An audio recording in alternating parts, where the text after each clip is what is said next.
Hello, everyone. Welcome back to the Flyered Up Podcast. I'm your host, Amadeo Gracia, along with my partner, Chris Mayer, and we have a special episode for you today. We have a special guest with us. Over 25 years of the equipment manager with the Philadelphia Flyers organization, we have Derek Settlemyre joining us on tonight's podcast. Derek, how are you doing tonight? I'm doing well. Thank you for having me. And thank you for joining the show. Derek, it's it's weird because just with the whole stoppage with the NHL and sports in general, it's just like how are you dealing with it? How are you dealing with the stoppage as a sports fan? Uh it's been hard. Just like for everyone, it's been really hard. It was probably worse right at the beginning. Uh, the weather here was so bad, and you literally were stuck inside and nothing but reruns on and things like that. But yeah, it's been tough. It's been tough for me. I'm sure it has been for you guys as well. Oh, it definitely has, Chris. I feel like you've been impacted Uh, worse than me. yeah, the amount of reruns I've seen of games that the Flyers have lost it's starting to take a toll on me. And everything that's going on right now with the NHL discussions, all the sports leagues that are coming back, the NHL, the MLB, NBA, do you think it's going to be I would say more beneficial that sports are coming back right now just so everyone can just sit back, enjoy it, just watch and entertain? Well, I know for me, I'm gonna enjoy it. Uh, I've enjoyed watching golf more than I ever have in my life, just because it's live. I mean, I love golf, but um, personally, I'm happy about it. I don't know exactly what's going to happen to some of these guys. It seems like every day you hear someone else is contracted it, but they seem to be okay afterwards. But yes, I am excited for sports to be coming back, especially hockey.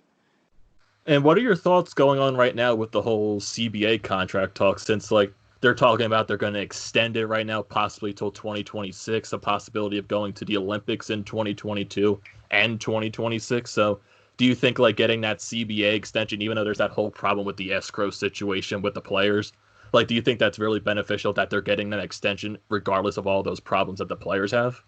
Uh, yeah, just so there will be hockey. I look at it like we look at it as fans different than the players do, and they go through a lot more. But even working with the team for so long, when these things came up, it was a big concern because it's not much fun when you have like a lockout or you're not Mhm. you're working but you're not working. You miss it a lot, and so I'm happy about it. I hope it works out for both sides. Obviously, you want the players to be happy as well as the owners and the league and everything else. So I like it, and like you just said about the Olympics, that's kind of exciting. I hope that they go back to letting the NHL players play. That's just my opinion on it, but yeah. And what do you think about the Flyers' odds going into the playoffs? How do you think they're going to pan out? I don't want to jinx them, but they're playing unbelievable hockey. They were when we stopped everything. It's a shame because I mean it's hard to argue they weren't the hottest team. Even a couple games they lost, they were in. And that says a lot. It's hard to do. It's a long season. It's a grind. And I mean, they were playing well. Everyone, every line.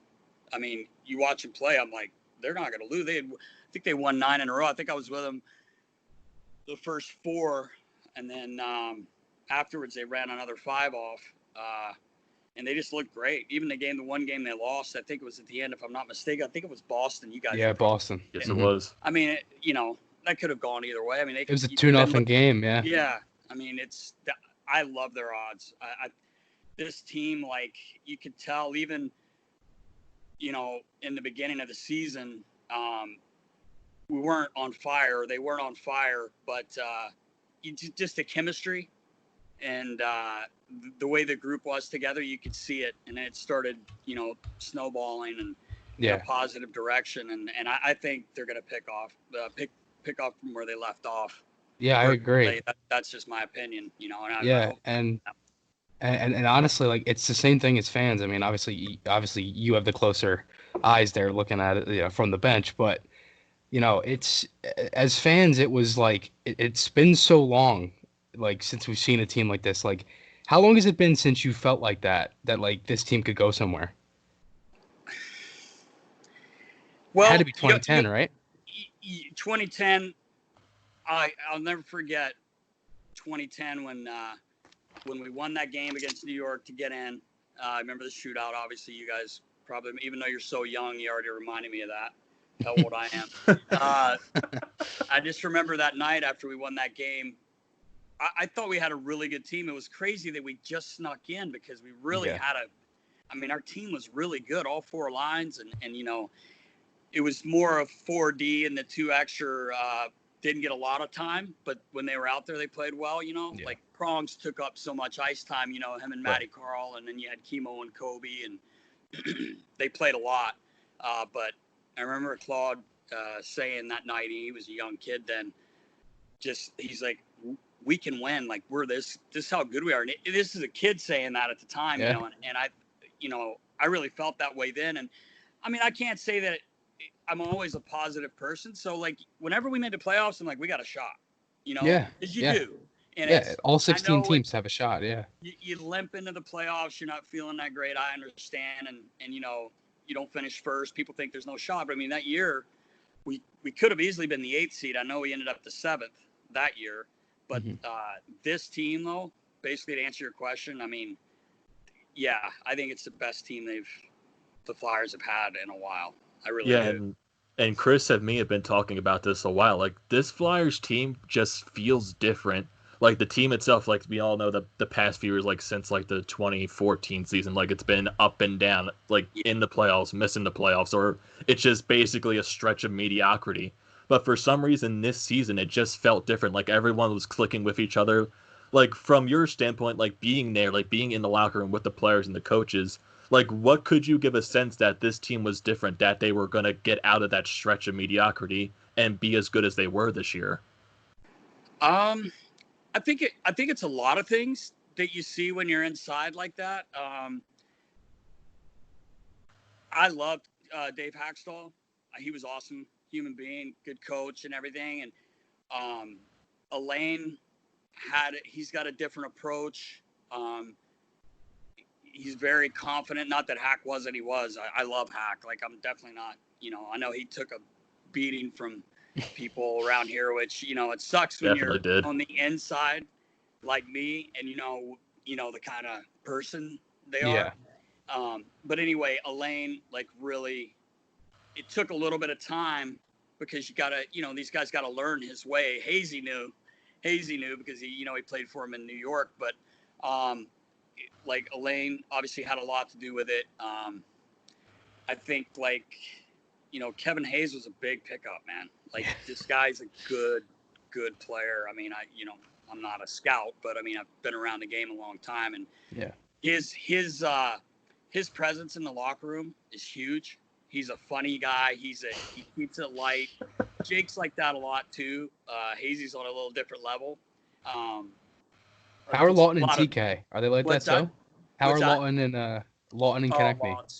Lots is a funny man, and Raffy. I mean, the whole group, just all the guys are just the way they get along.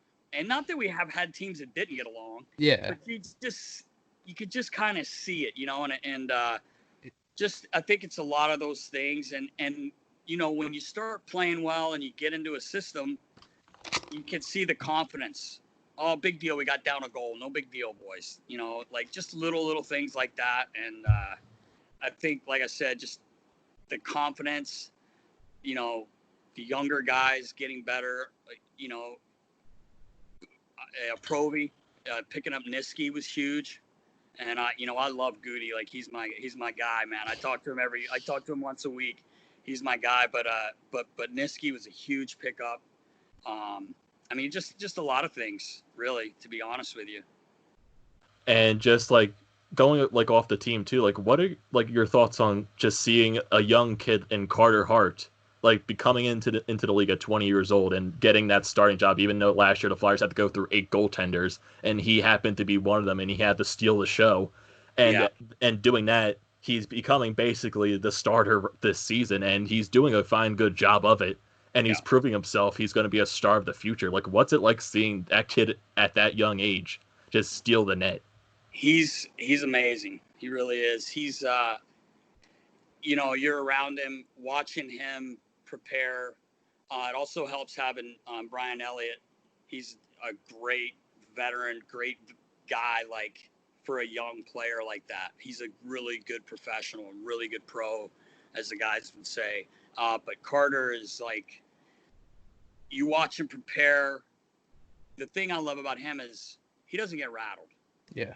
Like, he doesn't get rattled, and watching him prepare, and if he has a bad game, he's not walking around like this, like, he's like, you know what, I'll be better tomorrow. I want to play. Hopefully I'm playing tomorrow. Like, he's just that kind of kid. He doesn't seem like he's 20 years old, 21 years old. That's for sure.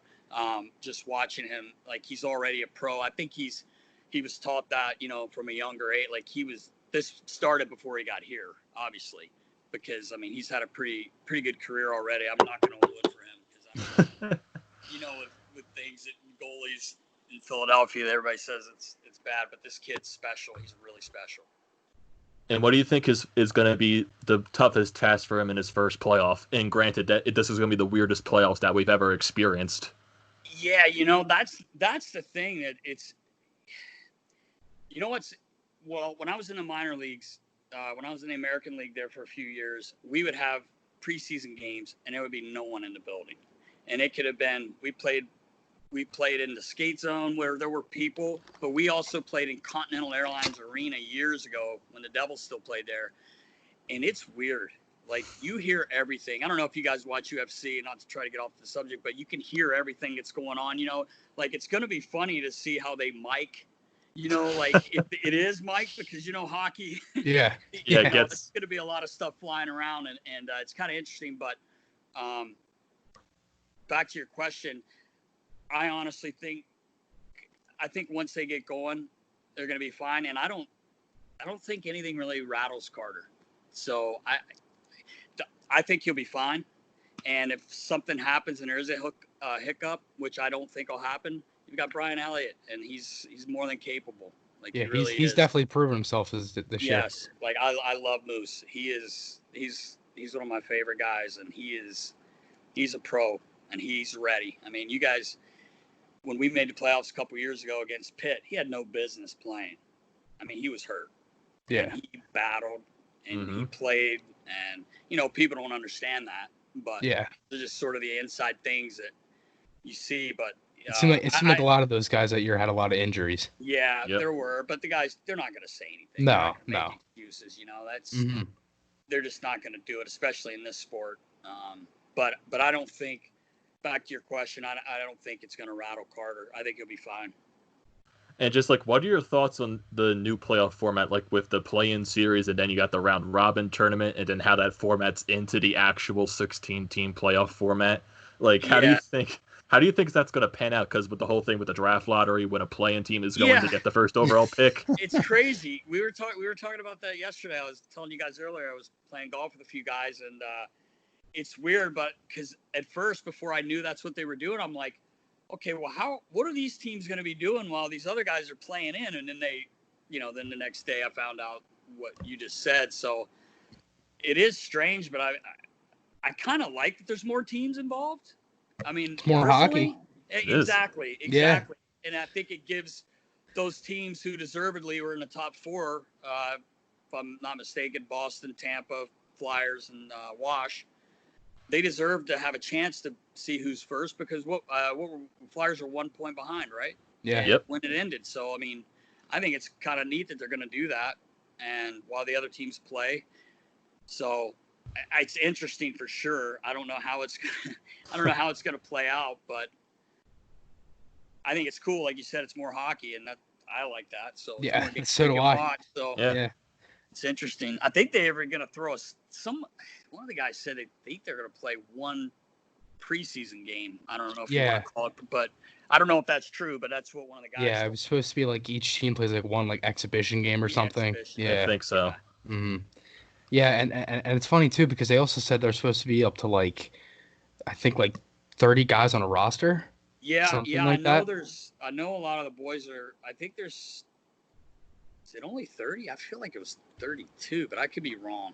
It's There's a lot of guys it's here right now. 52 that are in the bubble, and it's Okay. 31 players. Oh, 31. Okay. Yeah, I was gonna say because there's a lot of I saw a few of the guys yesterday, and I didn't know they were here until I saw them. Oh, really? I didn't realize they were here. Like I had messaged with guys all the time, and I just didn't know a few of them were here, and then I knew how many guys are coming, but I wasn't sure exactly who the Flyers had brought in, as their extra players. Mm-hmm. So. Yeah, and granted, like going back to the round robin and the play-in tournament, like me and Chris have been talking about this. Like, the Flyers really have nothing to lose in the round robin because they're the fourth place team. They can only go up. They don't get hurt by anything. They can stay in fourth place. They can go up to first place if they won their games. They really don't have to worry about anything. I feel like the team that has to worry about it is Boston. They won the President's Trophy. They can fall to fourth. Yes, exactly. That's the truth. It's true.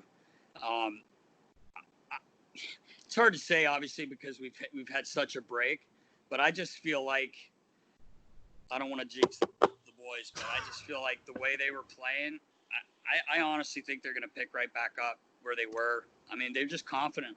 I mean, they're a confident group. I know I wasn't there for the last after the break, but still seeing the guys and talking to them, like I really like their chances, man. I'm knocking on wood for them because I really do. And honestly, like, it's funny too because I've been saying that for so long, like, to myself, and I haven't really said it to anyone because I don't want to jinx anything. So I'm kind of just like, now I'm kind of happy that someone's agreeing with me now that I think that they have a pretty good chance of winning this thing.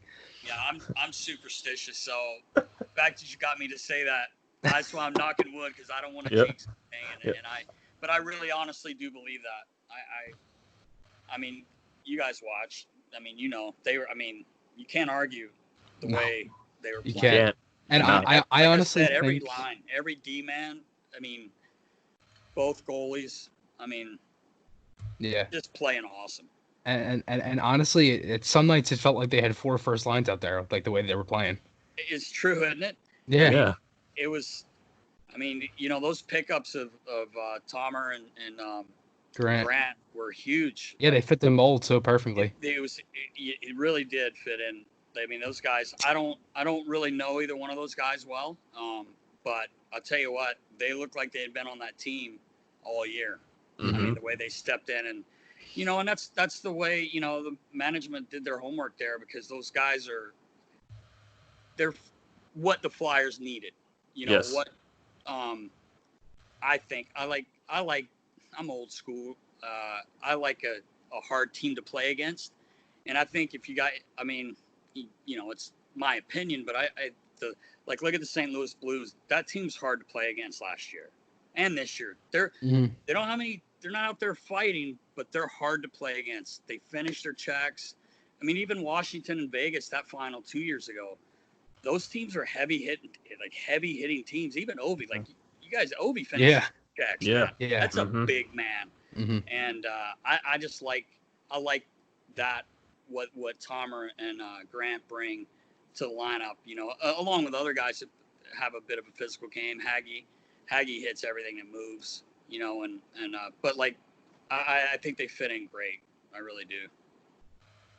Yeah, I know, like, Chris, we've been talking about like when you were talking about you're superstitious, like the knock on wood, you don't want to jinx anything. That's basically what I am. I never want to say anything because I'm afraid I'm going to jinx the entire damn thing.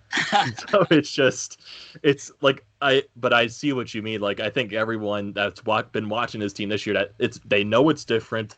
I think going into the playoffs, it's going to be something different. It's not going to be the same team that just falls out of the first round the past couple of years. This team is trying to prove something, and I feel like they can prove something this season. And Chris, I know you felt the same way.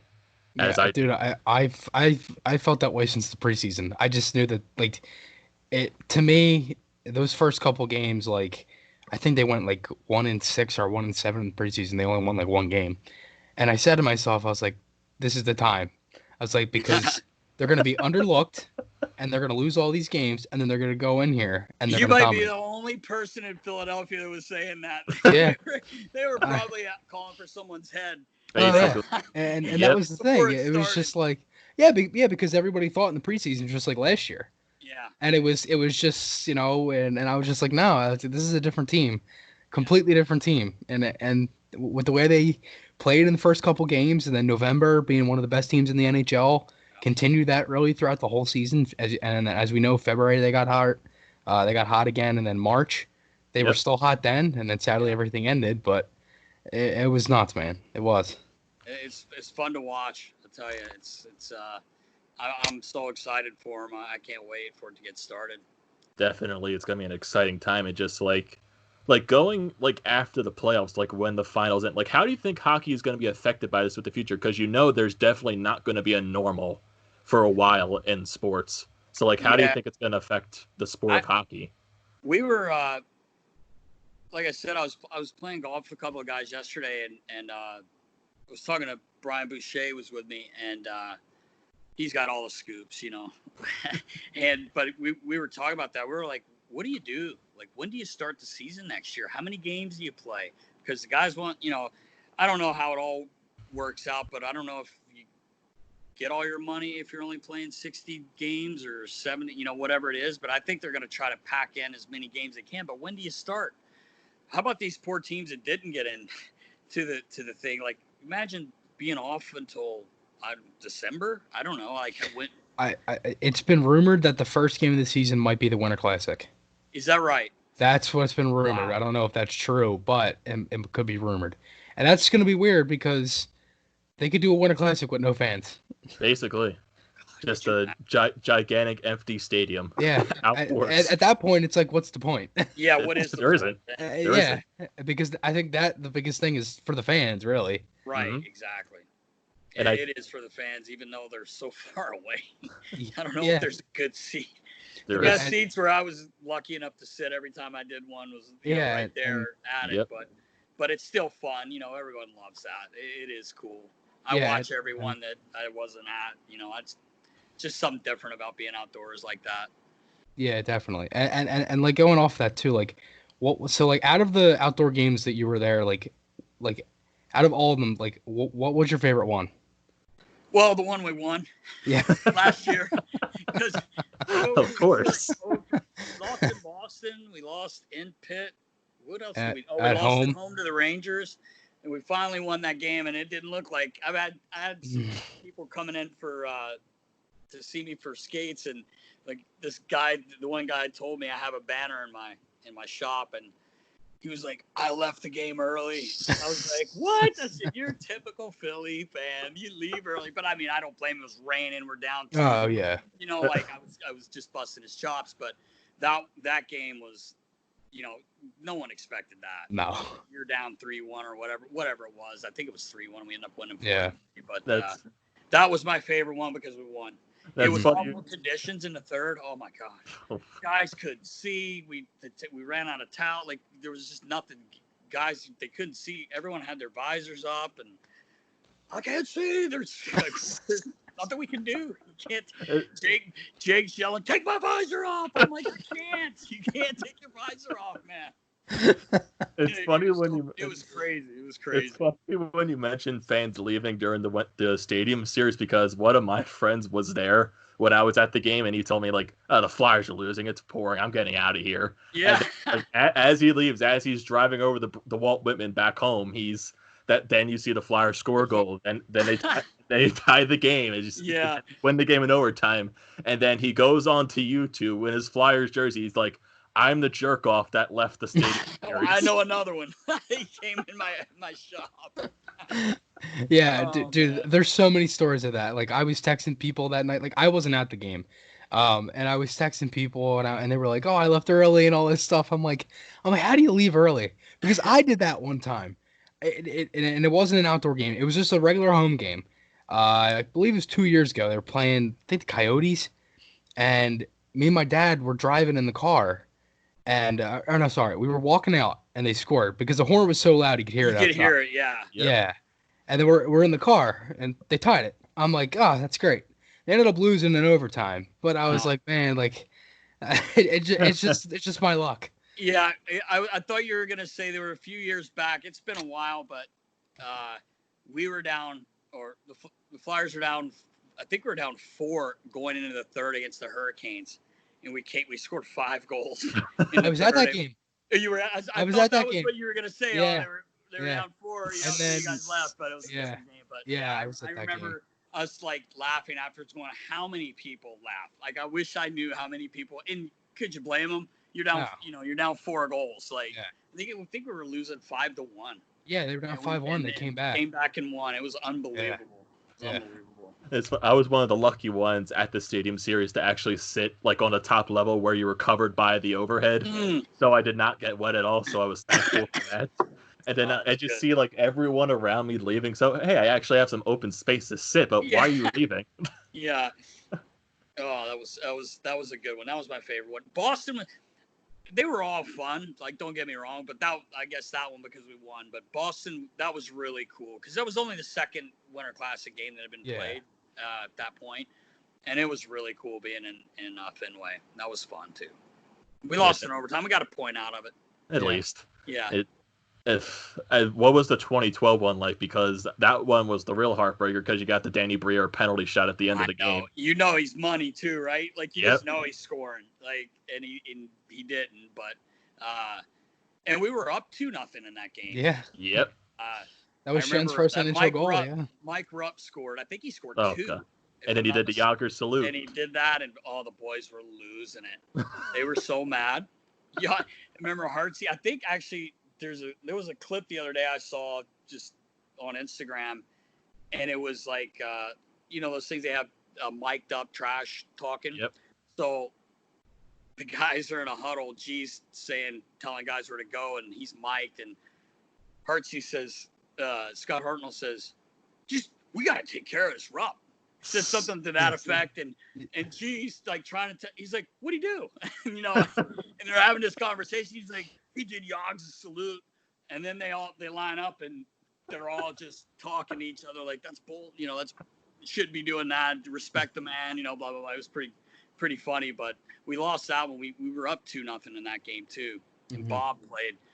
Yeah, Briz. Oh, what a mess he was that night. That day. You guys remember the thing he wore on his head during the game? Yep. I remember the interview of him saying he's not going to play the game. And it was just came out of the showers and he's like, I have something to say. And then I'm like, oh no. Oh, this is not going to be good. I love Briz. Briz was really good to me. I have no issues with him. Like, he made me laugh every day.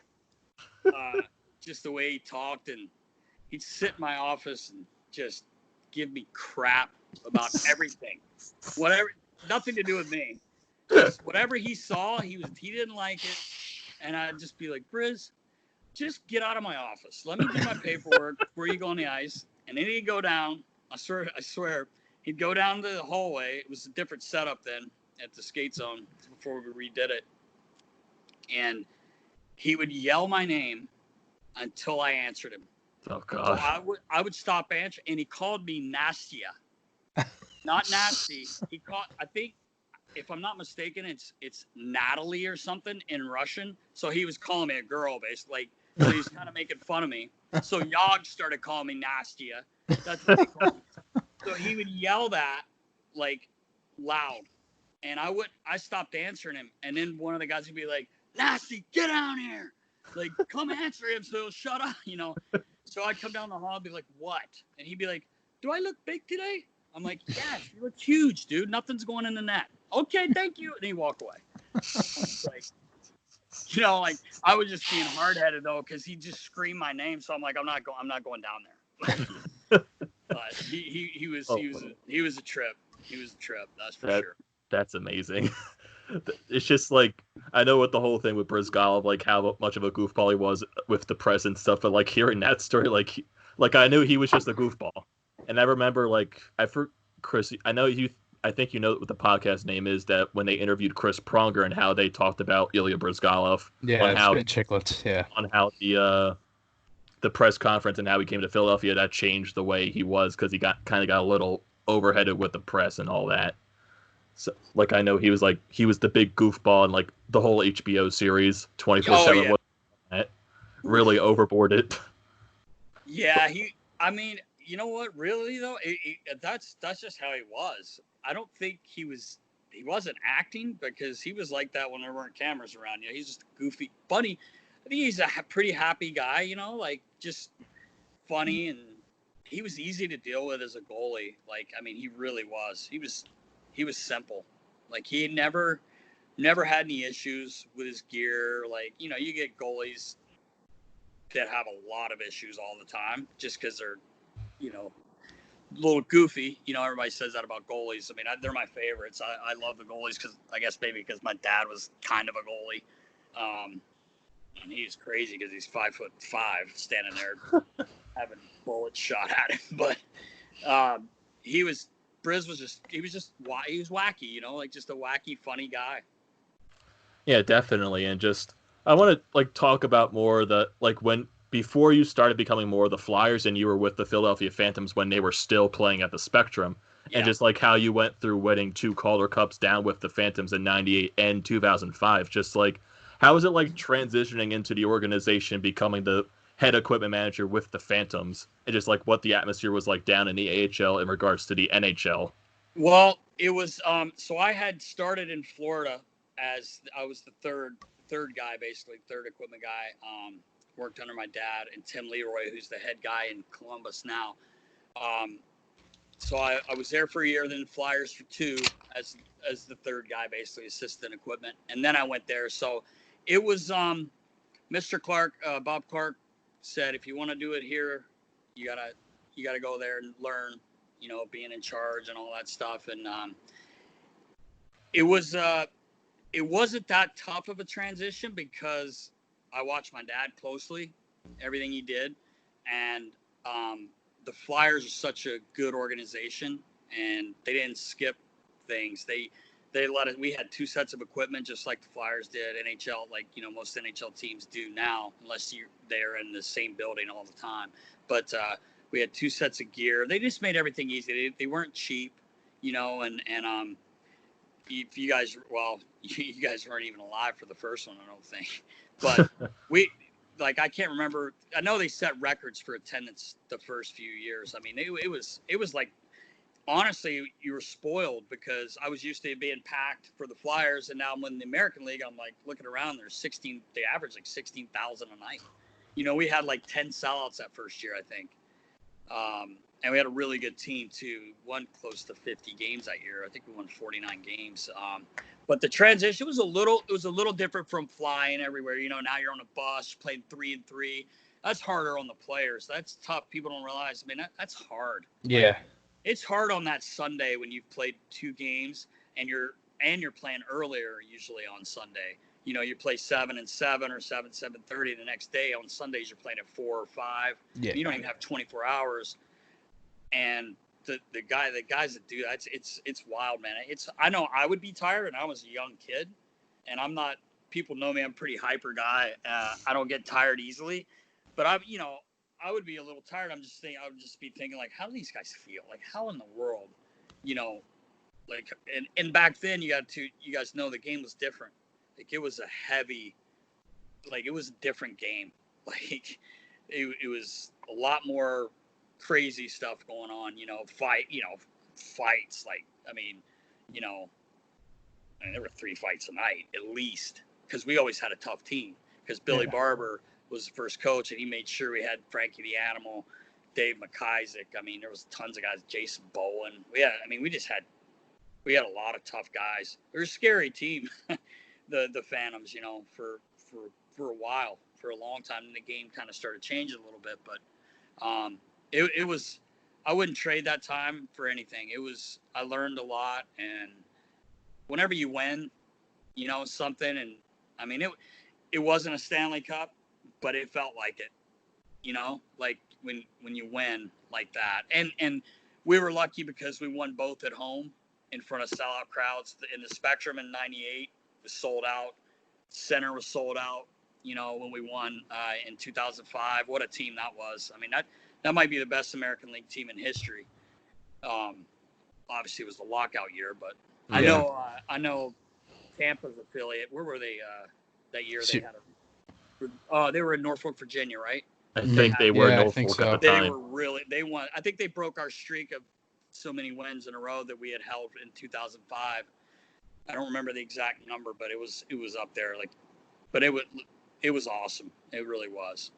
Yeah, I remember that Calder Cup because I was like, it's weird because going back to 2005, I was 7, Yeah, and that was when my dad still had season tickets with the Fandoms. We were there. My dad, my mom, my sister were there at the Wachovia Center. It was at the yeah, time, yeah, and it was Game 4 against Chicago. They shut them out, and that was just a fun time. First time seeing a hockey championship in my life, yeah. and it was something spectacular. It wasn't a Stanley Cup, but Right. it was something. It was fun. And I know, Yeah, Chris, you were oblivious at the time when Yeah, that was at the you was time happening. I two. was Would only you yeah, say I you was were only 2. two? Yeah, I was 2. Yeah, I was born in 03. Yeah. I was 22. I'm kidding. I wish. It just like going from the Phantoms, you were also part of the equipment staff with Team USA 4 separate times. You were there at the World Championships and then at the Olympics in 2010, then the World Cup of Hockey. So Yeah. I know this one probably stings, but what was it like experiencing the golden goal in person from Sidney Crosby in that final game? I've told the story many times. It's like that. First of all, that was the best time I've ever had in my life. Those 2 weeks. That was. You kind of pinch yourself. I'm like, at the Olympics. Like I know I'm not playing, but I'm with the team on the team. Like not on the team, but you know what I mean. It was the best time I had in my life. But I went from the most excited I'd ever been in my life when Parise scored. I mean, I literally lost time. I got so excited. I've got a picture of myself, and it looks like I'm passing out because I jumped so hard. And I remember Jonathan Quick was on the bench, but he obviously wasn't dressed. He was our third goalie, and he landed on me on my back, and I went down. After I like kind of celebrated, he jumped to grab me, and that big dude, he landed on me, and I went down, and the guys were hopping, and my hands were on the ground, and all I'm thinking is like, oh my god, Oh lose no. every finger, but I don't care if we win. But and then we go to overtime, and it was probably the only bad goal Millsy let in the whole turn. And I mean, I say bad goal, I shouldn't say bad goal, but one he would say I'd like to have it back. It just and I just was like, I was very deflated, like everyone was. I just felt bad for the guys. I mean, you just had a feeling that we were gonna win. Like I remember we were down 2-1, and guys just kept saying, "Just keep going. We're gonna get one here. We're gonna get one here," just like they always do. But you could kind of feel it, and sure enough, and I'm like, "We're gonna win. Like I think we're gonna win this game." And we didn't lose a game till that game in the Olympics. Like we had beat Canada already. But it was awesome. It was heartbreaking though, and then it got worse in June that year. Yeah. As we talked about before. Don't remind goal. us.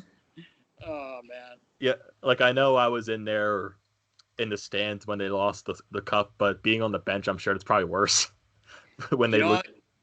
The funny thing is, where I don't know if you guys have seen enough games, you know where I used to stand, and I actually saw it go in. Oh, really? I know a lot of the guys didn't, and even guys on the bench, because Kaner's going down the ice like this, and I knew it went in. I saw it. I just knew it went in the net because I saw the puck. Yeah, you can tell from that angle. You can tell. And I was like, God. Oh no! And Kaner, and you could hear Kaner going, yeah, and he's like, he already threw his gloves off, and even the Blackhawks were looking at him like, how do you know that's in? How do you know that's in? And I don't remember who it was, but someone on the bench was like, "Where's the puck?" And I said, "It's in the net." Like I didn't yell it. I just said it's in the net. And they're like, "No." Guys were like, "No, no, no." And I'm like, oh, it went in. And then everybody realized it, obviously. And Prongs had found the puck, I think. Chicago was looking for it. They'll never find it. Yeah, it's funny, like going back to the Olympics and the golden goal. Like I have a funny story because back at that time, I was very naive because I wasn't rooting for USA. I was rooting for the Flyers that were playing on Team Canada. So it was Mike Richards, Chris Pronger on Team Canada. I was like, oh, there's Flyers on that team. I'll root for them because there's Flyers. And Right. then my dad was angry at me because why aren't you rooting for USA? Because I like the Flyers. I like those players. And then it's fun. It's like I'm at my uncle's house. We're watching the gold medal game, and then we're in the overtime. And of course, my dad has to state, if Canada, I'm fine with Canada winning if they have to win. But the only person I do not want to score is Crosby. And right after that, Crosby scored. It happened not even I would say 5 minutes after. He didn't have that wood like we were talking about today. No, he did not. He was sitting on the recliner, and Crosby scored, and he was like, "Thanks, Dad." Yeah, right. Oh man, I know. It was awful. It was awful. I was happy, me and who was there? It was me, Chemo played for Finland, and then Richie obviously, and Prongs, and I believe Oscars Bartulis. I feel like he was there too. I feel like he played for Latvia. Maybe I'm wrong. Maybe that was in a World Championship. But anyway, we all flew back on Mr. Snyder's plane because we had to go to Tampa. And Richie got on the plane. Well, we took a cab to the airport together. And I'm like, we were kind of running a little bit late. They kind of had a late night. And so we're getting his stuff together. We get in the cab. We get to we actually rode with Chemo in a kind of like a limo bus. And I said to Richie, "Where's your medal? Where's your medal?" And he's like, "Oh, I gave it to my parents." I was like, thank God. I thought he'd because I'm like, dude, why don't you have your medal with you? But it was bittersweet. I was happy for those guys, but Richie won everything he ever was in. So I said, let me have something here. That guy won every level, man. He won every level he's ever played in. He's just a winner. Yeah, it's just when you think about it, there was that whole superstition back in the early 2010s. It was oh, if the Flyers trade someone to the Los Angeles Kings, they're going to win a Stanley Cup because they did that with Mike Richards. And then Carter eventually ended up there. Gagne went there after he played in Tampa Bay. So it's just if you played in Philadelphia and you end up in Los Angeles, you're going to win it eventually. Going to win. Yeah, exactly. I know, man. It seems like everyone that gets traded away wins. It seems that way. That's not totally true, but Schenner going to St. Louis and he wins, which was awesome. I love that for him. And Craig Berube is one of my best friends, so I almost talk to him daily, and I was so happy for those guys winning. Just they were a tough team to play. I mean, they were just a good team, and it started in Philly. They turned it around against us. It started with Jordan Binnington shutting us out in Philadelphia, and then they went on that run. It just that playoffs was weird, but it was fun to watch. So specifically for the Blue standpoint, that was a weird playoff. It was. I mean, I was pulling for them obviously just because of the guys I knew, but it was wild. It was wild last year. And I was talking to Chief today, and I was like, just saying how many guys you got there. Is everybody there? And we're just kind of talking, and I said, what are you gonna do? What are you gonna say? He's like, you gotta find a way to get these guys. They obviously know there's not gonna be anyone in the stands, but you gotta find ways to forget about that or make that a good thing for us somehow. I don't, just kind of picking his brain today about it. But it's gonna be interesting. I know you said that earlier. It's gonna be wild, with no one in the building, I guess, but. Somebody's going to win it. That's for sure. It's definitely going to happen. And just now, let's move on. Now you have your own company right now, where you build skates right there. And what's more about your company, right? What's your company more about? What I really the main focus is skate sharpening, skate repair, and I've been fortunate enough. I've got a pretty good base of people coming in now, and it's starting to pick up now more with the rinks opening. But when I started it a couple months ago, a lot of people were coming and getting their skates done for when they do open up. But I've done a ton of putting rollerblades, Mars blades. I don't know if you guys have seen those. Mm-hmm. I've done 15 pair of those. But lately it's been a lot of sharpening. But that's basically what I do. I have like it's a little pro shop, but it's in my garage. I built, I had a lot of help with it, but built. I have basically everything you need, and I can order things. I'm fortunate enough with all my years with the reps from the companies. If you call me and you have something you're really looking for, I can get it at a decent price, and I don't throw the prices up like they do online and in the other stores. I'm just trying to kind of help people. It's doing the skates is the main thing because I've had all these kids come in and adults, and their skates are all over the place. And I'm not putting anyone down at all. Like, I don't know where they get them done, but like, that's the most important thing you have as a hockey player. Yeah. And especially with your kids, you're putting your kid on the ice. You want them to have level skates, flat skates, whatever. So that's basically how I started it. Is just I was going to sharpen skates because I had a friend of mine in St. Louis who started doing it a couple years ago, and he actually has 2 shops now in St. Louis. But him and another gentleman, Bert Godin, who's the head guy in St. Louis. They're the only 2 guys that basically do skates in that area. There's no I don't even know what that store is called here. Not Power Play, but there's a big hockey store over in Cherry Hill. That's basically it. There's little small. Pure hockey. Oh, Pure. Sorry, yeah, Pure Hockey. My bad. But they don't even have those there. Like, I mean, everyone's going to those 2 guys, so they're packed. And I've been really getting busy now the last 2 weeks, and I've had more and more kids come in, and I don't want to say it like, oh, because of my name, but I think it helps that I was with the organization, and parents know who my dad was, and I think that helps a little bit. So I'm enjoying it, but that's basically what I'm doing. Yeah, and you're eventually going to get those pair of T-blades that my dad said he's going to bring to you. Yeah, that's right. I'll set him up. And just like I know, like T-blades are like a really rare brand of like blade for a skate. I know like Dennis Seidenberg was a guy that used to wear T-blades in the NHL. I said to your dad, I said I haven't seen when he messaged me. I said I haven't seen those since Dennis. And Dennis finally changed. He finally got out of them. Well, he's done playing now, but he actually got out of them his last couple of years. You could hear Dennis coming from a mile away. They just have that weird sound. Those T-blades, but. Yeah, when I watched my dad play hockey, I'm like, I know he has the T-blades. I'm like, Dad, I can hear you from all the way back here. Mm-hmm.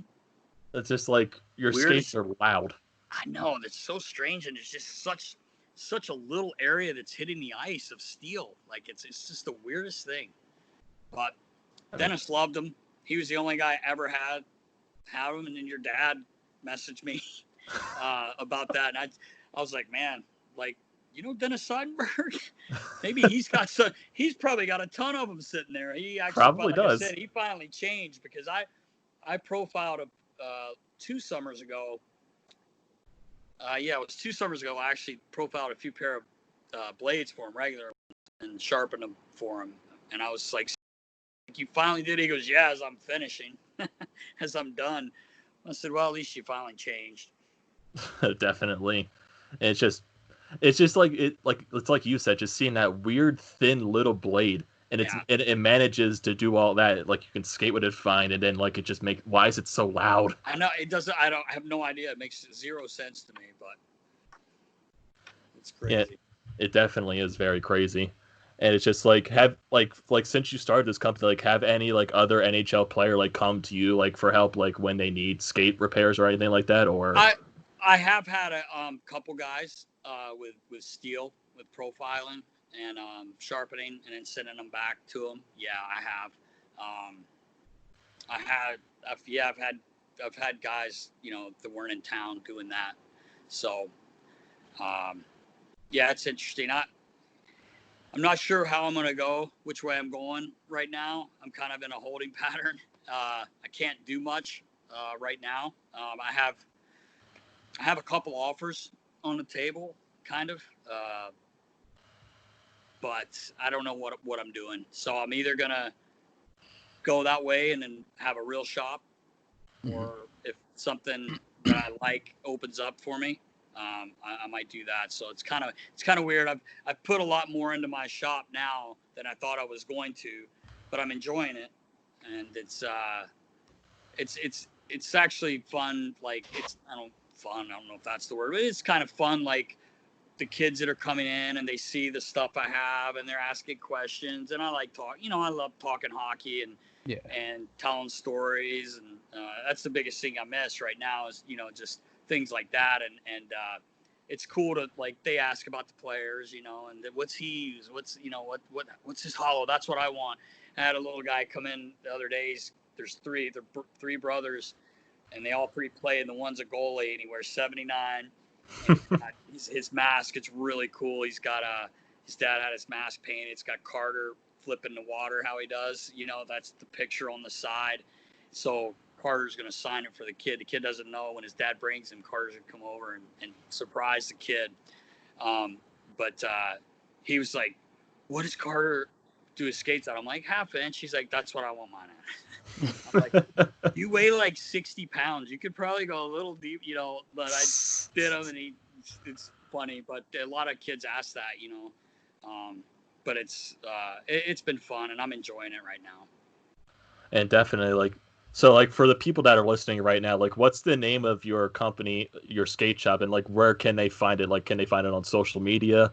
Yeah, it's called Settlemyre Skate Sharpening, and I have a Facebook page, business page. I have Instagram my website as well.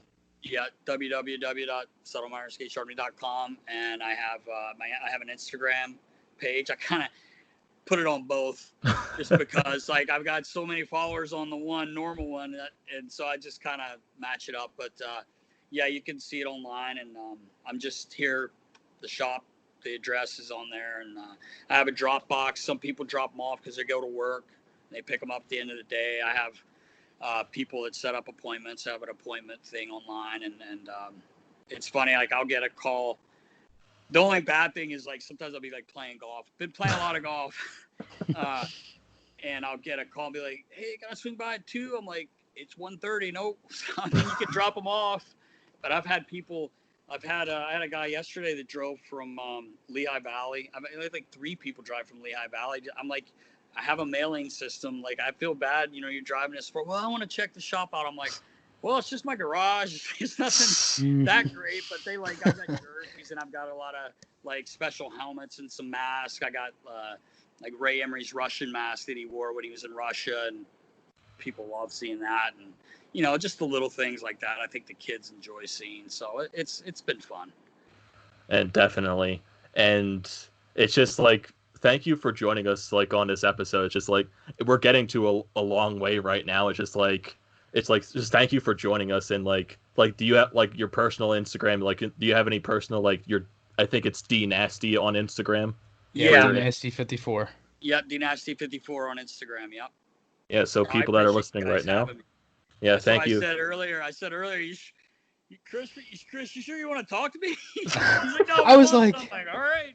Yeah, but yeah, it was funny. I'm thinking to myself, I'm like, I could talk to this guy for hours. Yes. Really, I could, because there's so many things that I'd love to ask. Definitely. That's just, it's crazy, man. I love talking hockey. I had a guy come the other day, and he literally, I had 6 appointments. He stayed the whole time. He sat. My son's the president of Elvis is the president of Settlemyre Skate Sharpening. So yeah, I had to have a desk made for him, and it's there in his chair. And he's got a phone that doesn't work, and he's on it, telling we need these skates now. He's talking to somebody. I don't know who he's talking to, but the guy jumped in his seat and he sat there for 3 hours. And I just talked to him. He was asking questions, but I like doing that anyway. I talk too much most of the time, so. Yeah. And for people that are watching this on the YouTube version of this interview, don't get mad at Derek that he has a Marc-Andre Fleury jersey in the background. Don't get mad at him. No, don't. He's a good dude, man. He's awesome. He's an awesome guy. They're all good guys. It's hard to find a bad guy in hockey. It really is. They're all great guys. I 100% agree with you. And Derek, just thank you so much for joining us here on the Fired Up podcast. And we'd hope to have you on it in the future. Maybe hopefully maybe the Flyers win the Stanley Cup. Maybe knock on wood. Maybe. Knock wood. I really appreciate you guys having me. I really do. Thank you. Yeah, thank you for joining us.